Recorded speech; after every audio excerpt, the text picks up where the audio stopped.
We can't have a food fight over something as simple as this egg-sucking mask. That's all there is to it. We can't have a food fight over this. I mean, sure, it's an inconvenience. I don't like it either. But for crying out loud, we don't need a food fight over something to where somebody is standing up on a soapbox trying to get you to believe that if they make you wear a mask, they're going to take your guns, they're going to absolutely come and invade your house. I mean, really? Really? Do you really believe such a thing as that? This is what was reported this past Friday.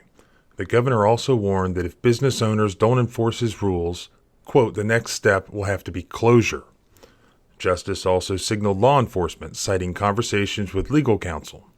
If patrons don't follow the order, Justice told business owners to call the police. And if someone isn't following the mask mandate, they're obstructing justice, Justice said. The governor also said an obstruction of justice charge would apply to business owners and operators that are flaunting the rule. So now, after all of the outrage, especially by myself on Friday evening and this weekend, he changes his tune on Monday. And now, as of Monday, well, of course I don't have the ability to create new laws under which people can be arrested. But we all just need to wear a mask. Can't we just do it? He directed law enforcement to make arrests, not only of people not wearing masks, but also business owners and operators who didn't enforce his mask order. And he called it obstructing justice, which is not even a law in West Virginia. But obstructing an officer is, and it has 1 year in jail as a maximum potential sentence. Then you have the state attorney general finally step in after the governor backpedaled in his live broadcast on Monday, finally admitting that he doesn't have the power to have people arrested. And here's what the attorney general said. Important update. Governor Justice just said that he does not have the right to legislate or deem criminal charges on people. We agree and elaborate further on this issue.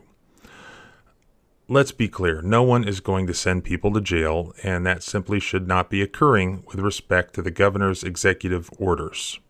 As many of you know, I weighed in against going after the barbershop owner in Berkeley County because it represented overreach. We will continue to weigh in similarly if such a fact pattern arises again. So there you have it from both the governor and the West Virginia Attorney General that you can't be legally arrested for violating the West Virginia governor's executive orders. And the Attorney General mentions the barbershop owner. And this guy, actually, let's take a look at that. I talked to him today because he is going to be one of the plaintiffs in our next lawsuit against the governor. He was arrested for obstruction, or as the governor would call it, obstructing justice, for failing to comply with the governor's executive order. He's been to court 5 times to try to get it dismissed, and 5 times it's been continued. They've put off his next hearing on his motion to dismiss, he told me today, until January of 2021 on misdemeanor obstruction.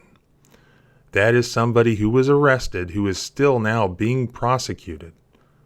This is Les Jenkins, a 72-year-old military veteran, self-employed barber in the eastern panhandle of West Virginia. And after the governor's first shutdown, he obviously was shut down, put out of business, and he followed the order initially, but he couldn't get any unemployment. He ran out of money. And so quietly, he started to reopen and cut hair for people who wanted their haircut and needed their haircut.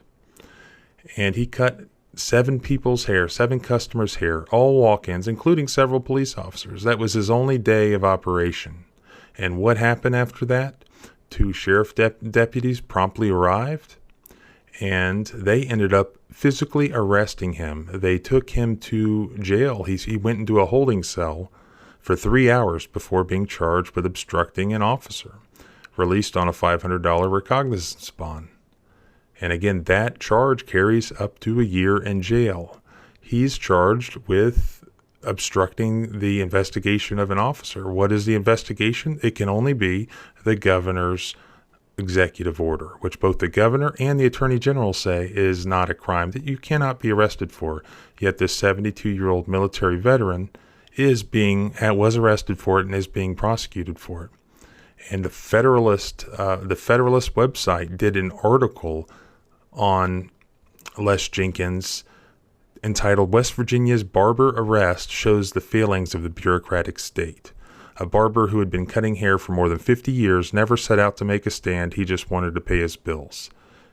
And that made West Virginia just the poster child for the useless bureaucratic state and the failures of government, which is exactly what we're seeing here and what we continue to see. And then there's the Bridge Cafe and Bistro Restaurant, whom I represent, and we filed a lawsuit in federal court, a Section 1983 action, and also a challenge to the constitutionality of the mask mandate and the stay-at-home order issued by the West Virginia governor. And it's a good thing that we had filed that case, because after the comments were made by the governor to law enforcement and to business owners on Friday, making threats, first thing Monday, at least on Monday, I filed an emergency motion for a temporary restraining order and preliminary injunction.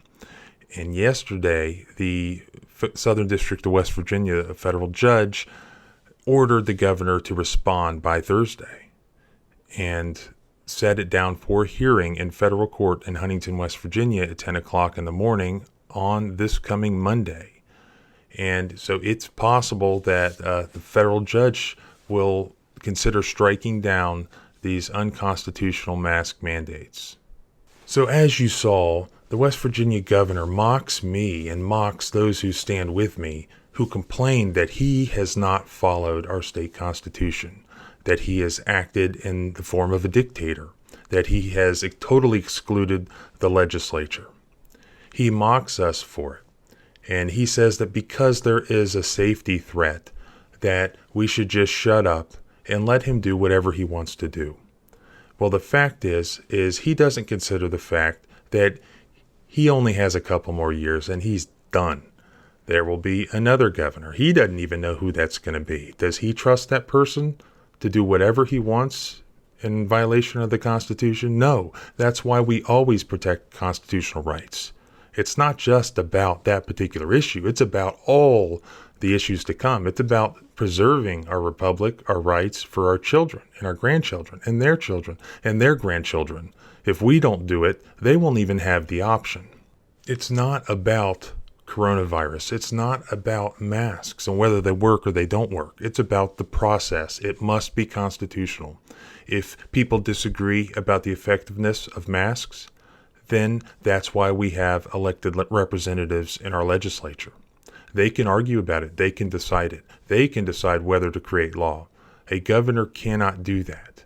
Stay tuned, because the federal court ordered Governor Justice to respond to our motion for a temporary restraining order on Thursday, which is tomorrow. And then I'll get one chance to reply the day after that. And we're going to have, it looks like, a hearing on Monday. So stay tuned.